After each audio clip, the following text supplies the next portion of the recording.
나이가 드는 것을 원하는 사람은 없을 겁니다. 노화에 대해서 과학적으로 어떤 연구가 이루어지고 있고 과연 우리는 노화를 막을 수 있을 것인지, 오늘은 노화에 대한 이야기 첫 번째 시간입니다. 안녕하십니까. 다른미래연구소 소장 임철웅입니다. 과학 커뮤니케이터 김지원입니다. 네. 오늘은 흥미로운 주제예요. 네. 우리처럼 이제 나이 든 사람들은 이런 주제에 대해서 굉장히 관심 있게 본단 말이죠. 근데 이 노화라는 게 생각해보면 약간 과학자들이 연구할 주제인가 싶은 생각이 좀 들어요. 한편 왜 그러냐면 이게 예전에 막 진시황이 네. 노화를 하기 싫어서, 늙어 죽기 싫어서 찾아다니다가 발견한 게 결국 수은이잖아요.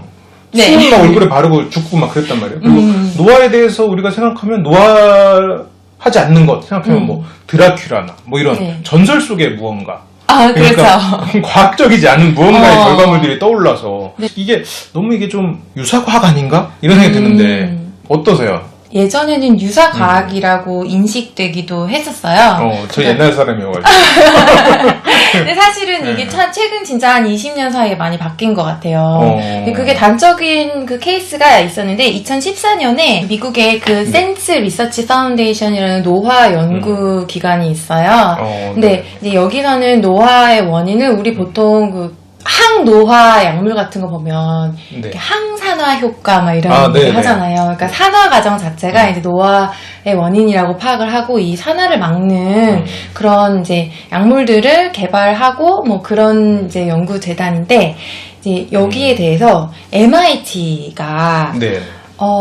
이 센스의 연구가 너무 뭐라 그러지? 너무 과학적이지 않다. 유사과학이다. 그렇죠. 사입이다. 너무 과학적이지 않아서 학술적으로 가치가 없다라는 것을 증명할 수 있는 논문을 현상 공모를 했어요. 그러니까 실질적으로 센스의 연구가 그러니까 학술적인 가치가 없다, 사입이다 라고 말하는 논문이 없음에도 불구하고 이거를 사입이라고 밝힐 수 있는 논문을 현상 공모를 하는 거예요. 근데 MIT의 시각에서 보면 쟤네는 블랙 기업이고 저 기업의 비리를 찾을 탐정을 공모한 거네요. 일종의 탐정을 공모한 거네요. 어쨌든 뭐 그런 식이었죠. 이게 비과학적이라는 거를 밝힐 수 있는 논문을 현상 공모해서 그때 한 $20,000,000과의 상금을 걸고 했는데 이제 많은 이제 연구자들이 그래서 이제 그런 노화 연구 같은 것들이 비과학적이고 그 측정 방법도 뭐 여러 가지 비과학적이고 검증할 수도 없는 학문이고 뭐 이런 식으로 했지만 결과적으로 그 논문의 수상자는 나오지 않았습니다. 혹시 그런 거 아닐까요? 논문이 여기서 $20,000,000를 센스에서 $200,000 준 거 아닐까요? 농담이에요. 노화를 막는다는 건 어떤 걸 의미할까요? 그러니까 이 사람은 늙었네 라고 할 때 늙었다는 건 정확히 뭘 말하는 거죠? 뭐 육체적 나이를 생각해보면 하루 한 해 떡국 먹으면 늙어가잖아요. 우리 이 사람이 설날에 떡국을 몇 번 먹었느냐를 말하는 거겠죠? 그러니까 이 사람은 나이보다 젊어 보여라고 얘기할 때 이 젊어 보여의 그거는 기준은 뭔가요? 그건 감성적인 부분이에요. 이게 이런 기준이 없다는 거죠, 사실은. 그러니까 우리는 노화에 대한 기준 자체도 없어요, 그냥. 그러니까 이거를 그러면은 노화 예방에 효과가 있다, 아니면은 뭐 얘를 정말 회춘시킬 수 있다라고 했을 때 이거를 검증할 수 있는 기준 자체도 없다는 거예요. 노화에 대한 정의도 없고 우리는 노화가 우리는 왜 늙을까요? 시간이 지나면 왜 늙을까요? 이런 것도 생물학적으로 이 메커니즘을 아직도 몰라요. 그래요? 네, 그러니까 연구자들 사이에서 뭐 이렇게 정확하게 일치하는 그 단일 메커니즘은 없습니다. 노화를 설명하는. 그렇기 때문에 그러면 우리는 메커니즘도 모르는데 그리고 효과를 측정할 방법도 없는데 이 사람이 만약에 어떤 약물을 투여해서 이 사람 수명이 늘어났네? 수명이 늘어났다는 걸 어떻게 할 수 있을까요? 그렇죠. 수명 연장했고 뭐 이런 얘기를 하는데 우리가 이제 생체 시계란 말은 하잖아요. 그래서 막 헬스장에서 막 운동을 하고 딱 재보면 뭐 몇 살, 혹은 뭐 닌텐도 게임하다 하면 재면 몇 살. 근데 그게 며칠 만에 바뀌잖아요. 그렇죠. 네. 그러니까 저도 그거를 생체 시계라고 이렇게 나오면서 그러니까 제가 너무 늙은 나이로 나오니까 전 믿지 않았어요. 과학적이지 않아. 내 기분에는 상했으니까. 지금 그러니까 그게 과학적으로 그걸 믿을 만큼 생체 시계라는 이런 측정 시스템이 이렇게 과학자들 의견이 일치할 만큼 정확한 근거를 가지고 있지 않은 거고 노화라는 것 자체도 아직 어떠한 것이 확정적인 메커니즘은 밝혀지지 않은 상황이다라는 거네요. 그러니까 그런 상태에서 노화 연구를 한다는 게 엄밀한 과학자들의 눈에는 사실 비과학적으로 보일 수 있었던 소지가 많았던 게 사실이죠. 그렇죠. 일단 노화도 모르는데 무슨 영노하고 항노하냐 그런 얘기. 그러니까 지금 막 광고의 상상, 뭐 수명 연장의 꿈, 노화 방지 이런 거 지금 깜짝 놀라셨을 거예요. 뭐야, 그거 다 뻥이었어? 다 뻥이야. 다 뻥이야. 근데 그게 또 완전히 뻥이라고는 할 수가 없는 게, 그러니까 최근 20년 동안에 근데 정말 많은 연구 성과들이 나오고, 이제 이 노화에 대한 그 시선도 많이 바뀐 거죠. 그러니까 이제 이전에는 그 노화 연구 자체를 굉장히 비과학적인 영역으로만 치부를 했었다면, 지금은 이제 그래도 노화에 대한 그 메커니즘을 뭐 완벽한 단일 메커니즘으로 설명할 수는 없다 하더라도 노화의 정도를 측정할 수 있는 뭐 몇 가지 기준들이 생기고 노화를 발생시키는 메커니즘에 대해서도 그게 하나의 메커니즘은 아니지만 통일된 메커니즘은 아니지만 여러 개의 메커니즘으로 노화를 설명할 수 있게 된 거죠. 굉장히 높은 확률의 가설들이 생겨난 거네. 일종의 공룡이 멸종한 이유는 운석 충돌설이다라는 것처럼. 그러니까 우리가 노화 많이 늙었다고 한다면 여러 가지 질병들이 다 수반이 되잖아요. 네, 그러니까 피부에 주름이 생기고 눈이 침침해지고 근력이 떨어지고 뼈의 골밀도가 떨어지고 뭐 치매가 생기고 그러니까 5만 가지의 증상들이 다 있잖아요. 그렇죠. 그러니까 그것들을 우리는 지금까지는 각각 대처해 왔단 말이죠. 눈이 침침하면 안과에 가서 뭐 치매가 걸리면은 무슨 그럼 MRI를 찍어서 그렇게 뇌신경을 복원하는 이런 걸 하고 이렇게 했는데 이거를 사실은 이게 나이 듦으로 인해서 수반되는 여러 가지 현상이잖아요. 그러네요. 네. 그러면 왜 나이가 듦에 따라서 이렇게 여러 가지 현상이 생기는가. 그전에는 그거를 다 각각의 원인으로 눈이 아프면 눈의 원인이 있고 뭐 치매가 걸리면 뇌의 원인이 있고 뭐 뼈가 아프면은 골밀도 영향이 원인이 있고 이렇게 따로따로 합쳐서 봤다면 이제는 노화라는 한 가지 요인으로 이것들을 살펴볼 수 있게 된 거죠. 그러니까 어르신들이 뭐 어디 아프다 그러면 그 늙어서 그래 이렇게 하는 말씀. 그렇죠. 그러니까 그 말씀 하나를 바꿔 생각하면 안 늙으면은 그런 것들이 다 안 생기는 병이 되니까. 그렇죠. 근데 그게 그러면은 도대체 늙었다는 건 어떤 일이 몸 안에서 어떤 일이 일어났기에 이 5만 가지 병이 생기는가?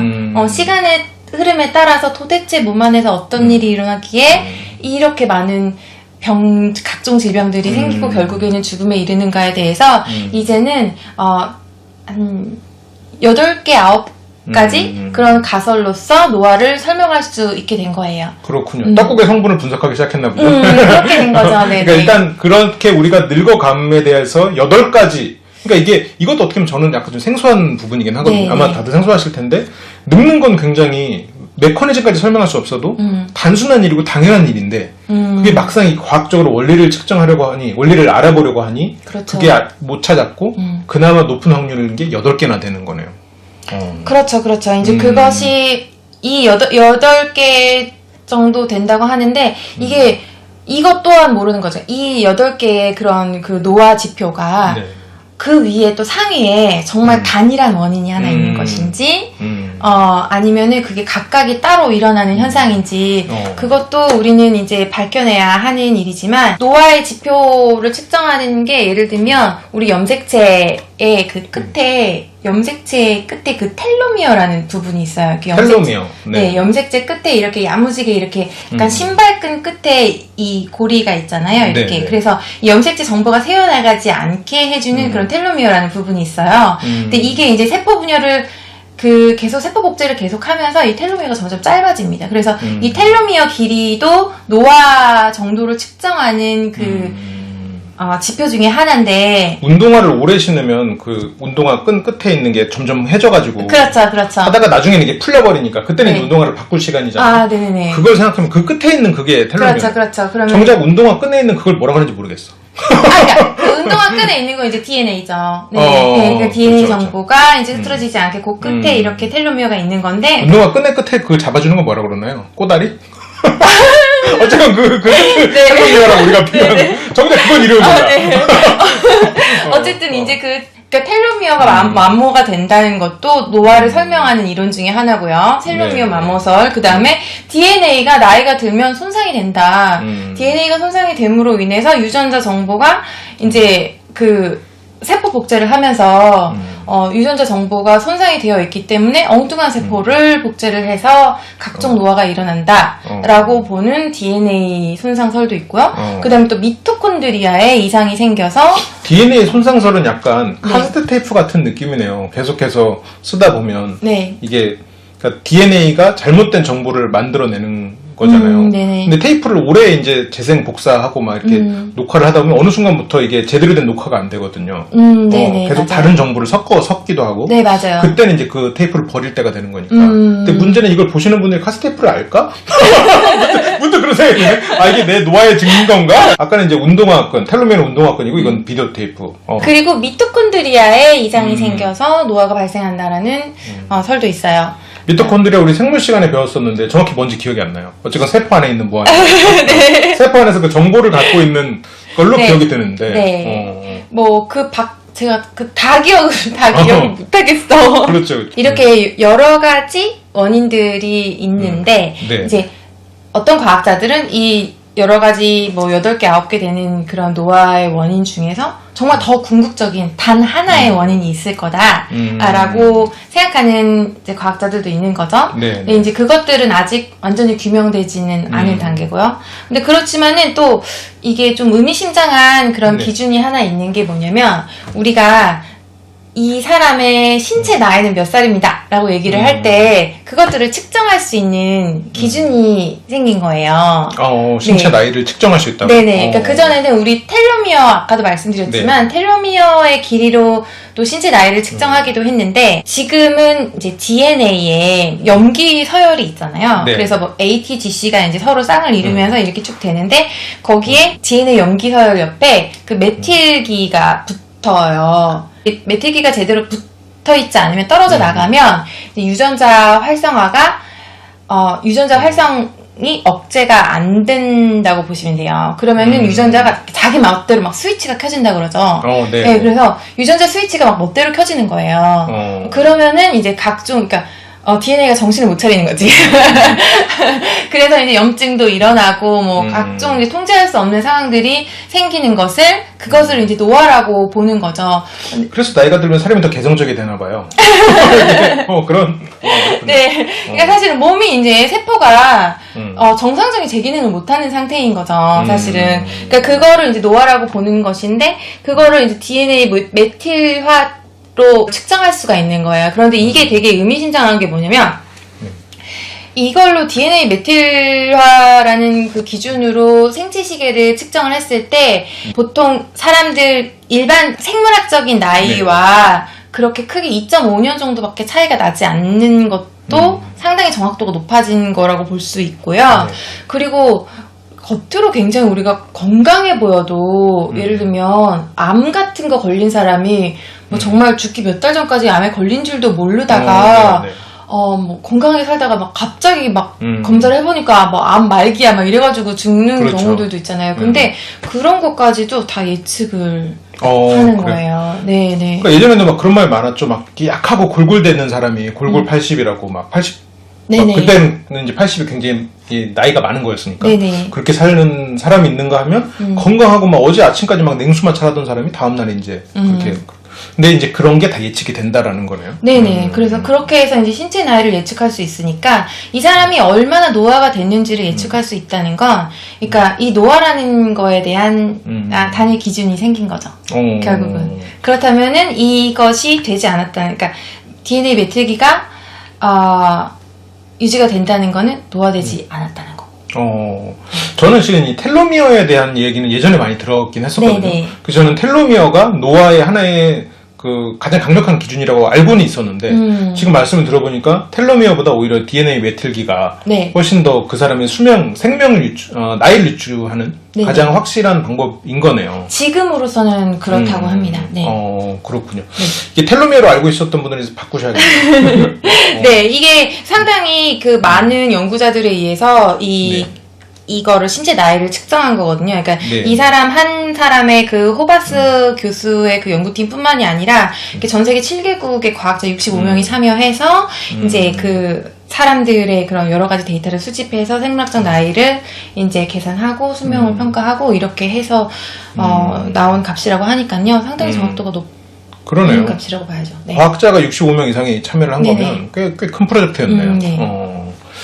그렇군요. 그러니까 우리가 지금까지 현재까지 나아간 시점은 우리의 생체 나이를 확실히 측정할 수 있는, 그러니까 노화의 그 상황을 노화의 상황까지는 파악을 했네요. 네네, 그렇죠. 그럼 여기서부터 이제 다음 단계는 노화를 막느냐 아니면 노화를 되돌리느냐의 이야기가 두 가지의 이런 노화 안티에이징이 네. 이런 어떻게 목적이 생기는 네. 거네요.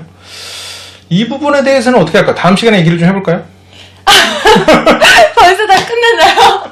아니, 우리 어려운 얘기가 너무 많이 나온 것 같아가지고. 아, 네네. 뭐야, 이게 맛배기만 했나? 그랬는데, 이게 지금 벌써 이 노화가, 할 얘기가 굉장히 많아요. 그래서 좀 쪼개서 얘기를 좀 들려드려야 될 것 같아요. 그러니까 오늘 들려드린 얘기는 이 텔로미어, 이 신발끈에 있는 끝에 있는 텔로미어가 최근까지는 가장 유력한 후보였는데, 이제는 DNA, 메틸기가 이제 가장 네. 유력한 후보고, 그리고 현재 상황은 일단 이런 우리의 나이를 측정하는 노화. 그러니까 우리가 지금 DNA 메틸기를 네. 그러니까 예를 텔로미어 같은 경우는 이제 텔로미어를 그러면 어떻게 길게 할 것이냐. 텔로미어가 네. 길면은 노화가 되지 않았다는 거잖아요. 네네. 그러면 그렇죠. 텔로미어를 어떻게 길게 할 것이냐라고 했을 때 그 텔로미라제인가? 그 하는 효소가 있어요. 네네. 그 효소를 투여를 하면은 텔로미어가 길이가 짧아지지 않는다는 거예요. 그래서 거기까지는 왔어요. 그런데 부작용이 나온 거죠. 텔로미어라는 건 결국은 세포 분열을 더 많이 할 수 있게 만드는 거잖아요. 네네. 그러면은 정상적이지 않은 세포들도 계속 분열을 해버리는 거예요. 결국은 암세포가 되는 거죠. 그래서 노화는 항상, 그러니까 노화를 방지하는 것과 이 안티에이징과 암은 항상 뭐랄까 상충하는 거라고 저는 알고 있었어요. 그래서 맞아요. 그러니까 그 노화 연구자들이 네. 왜 노화라는 게 그러니까 궁극적으로 진화론적으로 왜 노화라는 게 일어났을까라는 네. 해답 중에 하나가 노화라는 과정을 통해서 암을 예방하기 위해서 라는 설명도 있더라고요. 그리고 이제 좀 다르게 해석하면은 암을 통해서 노화를 받아들이게 만든 건 아닐까. 조금 드네요. 네. 그래서 이게 텔로미어와 암에 대한 이야기도 이제 좀 생각해 볼 필요 있는데, 근데 이제 여기서부터 우리가 다음 시간에 들려드릴 이야기는 이거를 극복한 사례들인 거죠. 어느 정도 이제 그 노화를 극복한 실험실에서의 결과. 네네, 실험실의 결과죠. 아직까지 인체를 대상으로 해서 회춘한 사례는 없다고 보는 게 맞을 것 같아요. 네. 근데 이거는 뭐 아시겠지만, 홍해파리가 있어요. 네. 홍해파리가 아니고 홍해파리예요. 그러니까 이게 해파리의 일종인 것 같지만 실은 히드라입니다. 스타크래프트에 나온 히드라 아니고 이렇게 생긴 히드라 같은 거, 실제로 히드라라는 동물이 있는데, 얘네는 실험실에다가 이 홍해파리를 놔두고 며칠 있으니까 딱 가보니까 알만 있는 거예요. 그래서 이게 뭐야 하고 보니까 얘네가 이제 환경이 좀 안 좋거나 이러면 이렇게 다시 알로 돌아가는 거예요. 네네. 다시, 그러니까 인간으로 따지면 다시 태아로 돌아가 있는 거지. 네. 주변에서 아이씨 여기 못 살겠는데 그럼 태아로 변신. 네. 그래서 이제 이 홍해파리를 보면서 동물도 이런 게 가능하지 않을까, 인간도 가능하지 않을까, 이런 연구에 어떻게 보면 좀 한동안 과학적 근거로서 좀 쓰이기도 했다고 저는 알고 있어요. 네. 이게 이렇게 오래전 일은 아니거든요. 이게 94년도니까, 94년도에 일어난 일이니까. 근데 물론 이제 이게 자연에서 일어나는 일은 자연에서 흔하게 일어나는 일은 아니래요. 이게 네. 실험실에서 이제 일어나는 일이고, 그리고 얘네가 다시 어쨌든 태아 상태, 이렇게 알로 돌아갔을 때 그 생각이나 기억이 보존되는가? 이건 또 다른 문제잖아요. 그래서 그건 아직 알아내지 못했다고 합니다. 네. 한 가지 질문을 드리죠, 마지막으로. 만약 이렇게 회춘을 했을 때, 네. 자아가 유지되지 않고 기억이 유지되지 않는다고 하면 하실 거예요? 아니요. 그러면 회춘의 의미가 없을 것 같아요. 그러니까 내가 오래 살고 싶은 거는 나의 자아를 유지하고 싶어서 오래 살고 싶은 건데 그것을 잃어버린다면 사실상 죽음과 다를 바가 없을 것 같거든요. 네. 저도 그거는 죽음과 큰 차이가 없을 것 같긴 한데 이게 만약 모든 인간이 가능해진다고 했을 때는 아이를 잘 키워서 내 아이가 성인이 됐을 때 내가 회춘해서 나 좀 키워줘. 나를 잘 키우길 바란다. 훌륭한 어른으로 키워주렴. 그리고 말하는 거지. 실은 너는 내 아버지였다. 이렇게 계속 되물린다는 거예요. 그런 상상을 문득 해봤는데. 걔는 되게 막상적인 뭔가. 네. 한 2, 30년 출생의 비밀이 있는 거예요. 그렇죠. 출생의 비밀이 있는 거지. 네. 그리고 네 동생은 네 할머니였으니까. 잘 네. 깍듯이 모시고 이제부터 알았으니까. 이제 그럴 수도 있지 않을까. 문득 그런 생각이 좀 들었네요. 근데 저도 이게 자아가 유지되지 않는다고 하면 굳이 회춘을 뭘 하느냐. 그러니까 우리가 흙이 돼서 자연의 일부가 되는 거나 무슨 차이가 있나 싶은 생각은 들어요. 네. 지금 그렇습니다. 여러분도 한번 생각해보세요. 어떤 회춘을 원하시는지. 물론 완벽하게 지금 내 기억을 가진 회춘을 원하시긴 하겠지만 그게 아직까지는 지금 가능한 상황은 아니니까. 지금 좋습니다. 그럼 저희는 다음 시간에 좀 더 디테일한 회춘에 대한 이야기, 안티에이징에 대한 이야기, 실험실에서 어디까지 진행이 됐고 이것이 과연 상용화가 될 것인지에 대한 얘기를 들려드리겠습니다. 시청해주셔서 감사합니다.